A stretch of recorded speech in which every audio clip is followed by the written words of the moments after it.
I've always been the kind of person who camps on impulse. No big plans, no group trips, no reservations. If I had a free weekend and decent weather, I'd throw gear in the trunk and head toward the nearest stretch of forest that felt far enough away from people. That's exactly what I did last October. I live in a small town in northern Idaho, surrounded by endless wilderness. There are dozens of unofficial trails and dispersed camping spots that never show up on maps. That's part of what I liked about them. No crowds, no noise, just trees, dirt paths, and silence. I left just after sunrise and reached the trailhead a little before 9. There were no other vehicles parked there, which wasn't unusual for that time of year. I locked my car, adjusted my pack, and started down the trail without much thought. The forest felt normal at first. Damp leaves underfoot, cool air, birds somewhere high in the canopy. I walked for maybe 40 minutes before the trail narrowed and dipped slightly downhill. That's when I heard movement ahead. At first, I assumed it was wildlife, maybe a deer crossing the path, but the sound wasn't light or scattered. It was rhythmic, heavy, fast. Then a man burst out of the trees ahead of me and onto the trail. He was sprinting, not jogging, not hiking fast, full-on sprinting like someone chasing him, or like he was trying to outrun something already too close. I stepped off the trail instinctively to give him space. He blew past me without slowing down, his boots kicking up dirt and leaves. His face was pale, eyes wide, mouth slightly open, like he was breathing too hard. But the thing that stuck with me most wasn't fear. It was emptiness. His expression wasn't panicked. It was vacant, like he wasn't processing anything around him, like I wasn't even there. I stood frozen, watching him disappear down the trail behind me. After a few seconds, I shook it off. People are weird. Maybe he was training. Maybe he was on something. Either way, I didn't want to follow him, and turning around would mean heading straight back in his direction. So I kept going. About a minute later, something made me glance back. He had stopped. He was standing on the trail, far behind me now, completely still, staring directly at me. I didn't think. I just turned forward and walked faster. I didn't look back again until my heart stopped pounding. When I finally did, he was gone. No footsteps, no sound, just an empty trail. That's when the unease settled in. I reached my intended camping area around early afternoon. It wasn't a formal campsite, just a flat clearing surrounded by thick trees. No fire pit, no markers, just a spot people had clearly used before. Normally, I would have felt calm there. Instead, the silence felt deliberate, like the forest was waiting. I set up my tent quickly, telling myself the encounter on the trail meant nothing. The guy probably took a side path, or doubled back, or never existed the way I remembered him. By dusk, the woods were unnaturally quiet. No insects, no wind, just stillness. I built a small fire as darkness settled in, more for comfort than warmth. The glow helped ground me, until I heard running again. This time, it wasn't on the trail. It was somewhere deep in the trees, far enough away that I couldn't see anything, but close enough to tell it was human. Fast footsteps, heavy breathing, then silence. I stared into the darkness beyond the firelight, every muscle locked. The fire suddenly felt like a beacon, like a mistake. Without thinking, I smothered it. Instant darkness. I stood there, barely breathing, listening. A few seconds passed, then running again. Much closer now, straight toward me. It stopped abruptly, so close I felt pressure in my chest.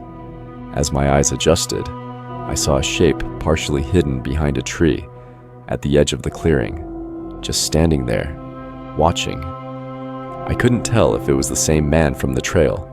I couldn't even tell if it was a man at all. The figure didn't move, didn't shift its weight, didn't breathe loudly. It just observed me. We stayed like that for what felt like forever. Then the figure slowly stepped backward. 1 step, 2, and vanished. No footsteps, no sound of retreat. I didn't wait. I grabbed my headlamp, tore down my tent with shaking hands, and stuffed everything into my pack without caring how loud I was being. The light barely cut through the darkness, and every shadow felt too close. I started down the trail at a near jog, heart racing the entire way. I never saw anyone again, but I felt followed. When I reached my car, I jumped inside and locked the doors before I even closed them properly. I didn't stop driving until I hit pavement. The next morning, I noticed deep scratches along the passenger side door. The handle was broken, like someone had yanked on it with enough force to snap the latch. That's when I called the police. Nothing ever came of it. No reports, no missing persons, no explanation. I haven't camped alone since, because whatever was out there that night didn't feel random. It felt like I had walked into something that already knew I was coming.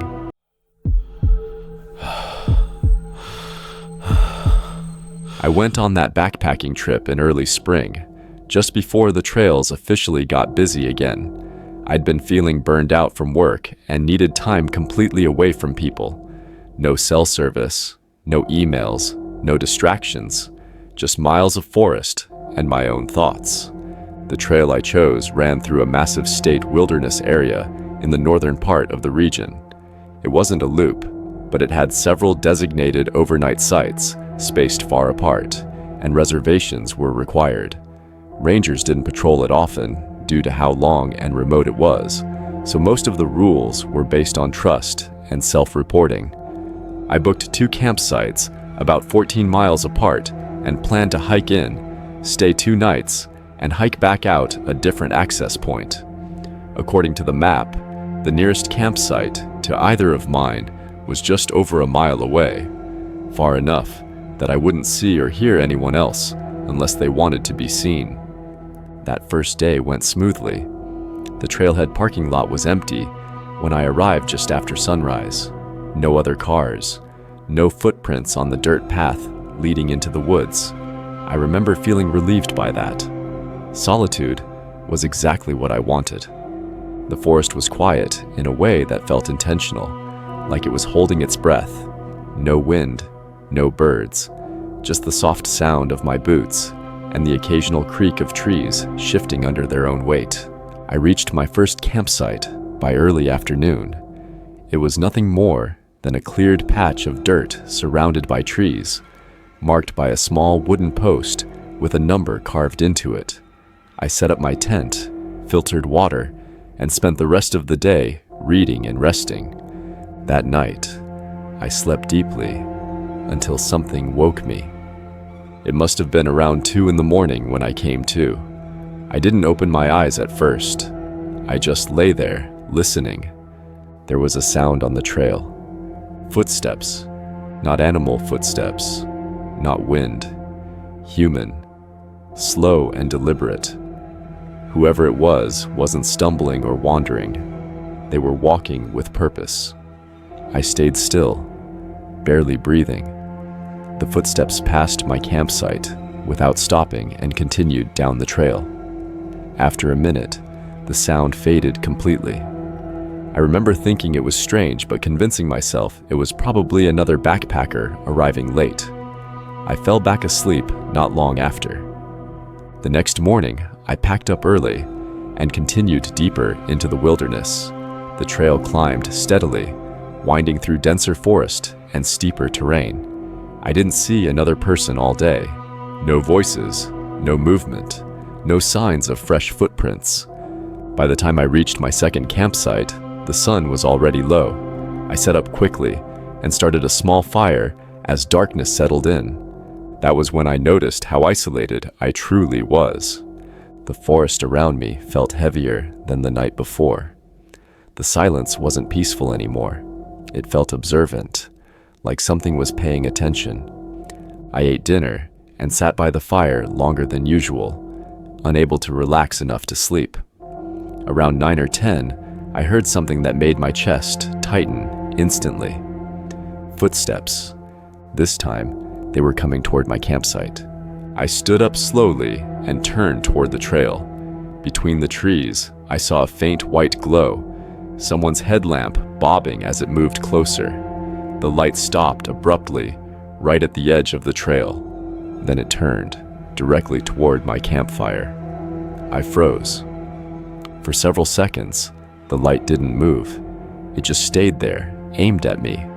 Then, without warning, it veered sharply off the trail and disappeared into the woods. About 10 seconds later, the light shut off completely. No footsteps, no movement, just darkness. I waited. 5 minutes passed, then 10. My rational mind tried to explain it away. Maybe someone had realized they were too close to my site and wanted privacy. Maybe they were setting up camp off-trail. But something about the timing didn't sit right. They'd turned off their light the moment they had a clear view of me. An hour later, I was still awake. That's when I heard it again. A soft crunch of leaves right behind me. It was close. Too close.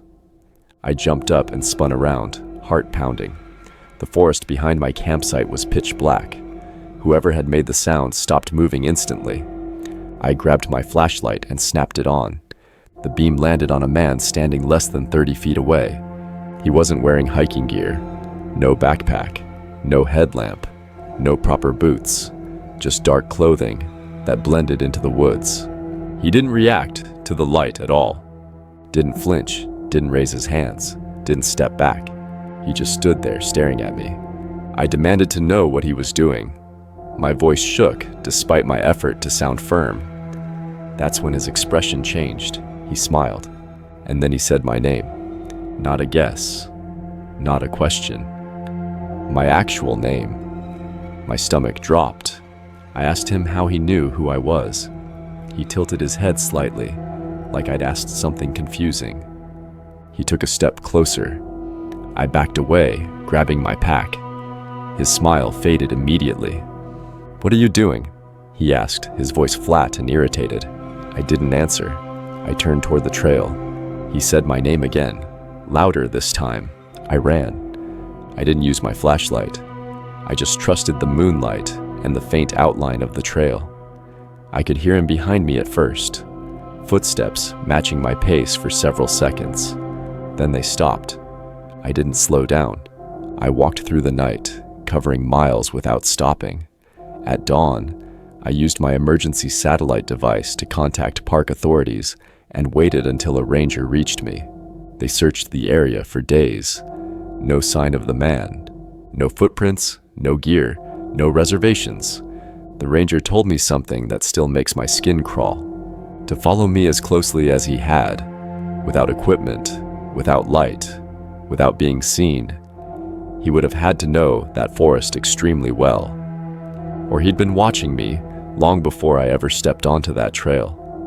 I don't hike alone anymore, and sometimes, when I'm in a crowded place, I catch myself scanning faces, wondering if I recognize someone I was never meant to notice in the first place.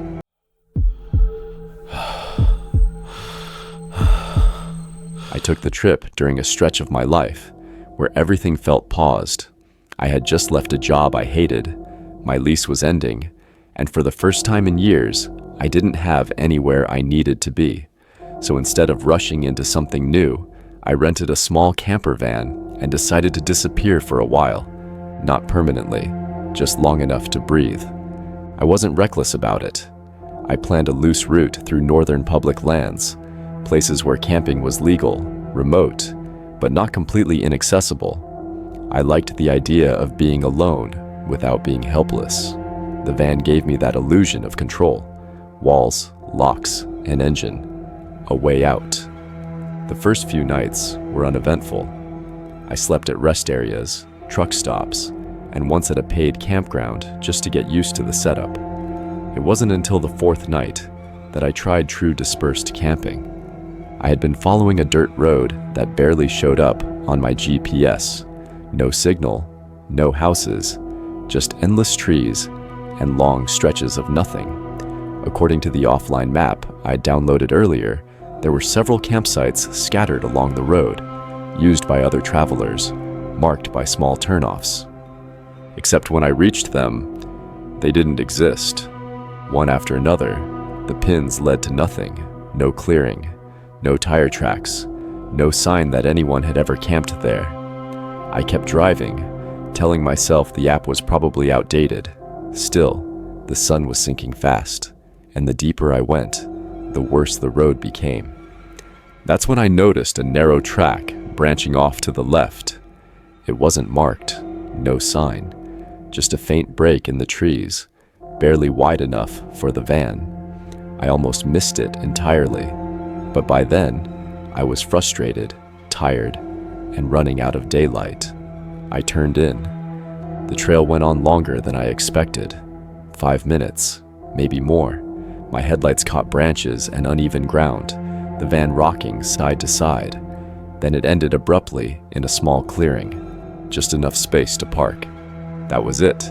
No other trails, no fire rings, no sign of previous campers. I sat there, with the engine running longer than I should have, staring at the trees. The silence was heavy, the kind that presses against your ears. Everything in me said, this wasn't a good place to stop. But I did anyway. I turned off the engine, closed the front curtains, and moved into the back. It was fully dark by then. I lay on the bed, listening to the forest, trying to convince myself that my nerves were just first-time anxiety. That's when I heard footsteps, slow, deliberate, crunching leaves. They circled the van once. Before I could react, there was a sharp knock on the driver's side window. I jumped up so fast I hit my head on the cabinet. A man stood outside, leaning close to the glass. He looked normal at first glance, mid-30s maybe, wearing a dark jacket, no visible gear. He smiled in a way that felt practiced. "Hey," he said, "didn't mean to scare you." I cracked the window just enough to speak, asked if he needed something. He introduced himself casually, said he was camped nearby and wanted to check in before it got too late. The words themselves were harmless. What bothered me was everything else. I never saw where he came from. He didn't have a flashlight, no lantern, no backpack. And while he spoke, his eyes kept drifting, not to my face, but past me, into the back of the van, like he was counting space, measuring something. I thanked him and said I was turning in for the night. He didn't move. I slid the curtain closed and waited. After maybe 10 seconds, I peeked through the side window. He was gone. No footsteps, no light, no sound of someone walking away through brush. I scanned the clearing from every angle. Nothing. Just dark trees and stillness. That's when the unease turned into fear. I told myself I was being paranoid, that he'd walked off quietly. Still, I kept watching. 5 minutes passed, then 10. Nothing.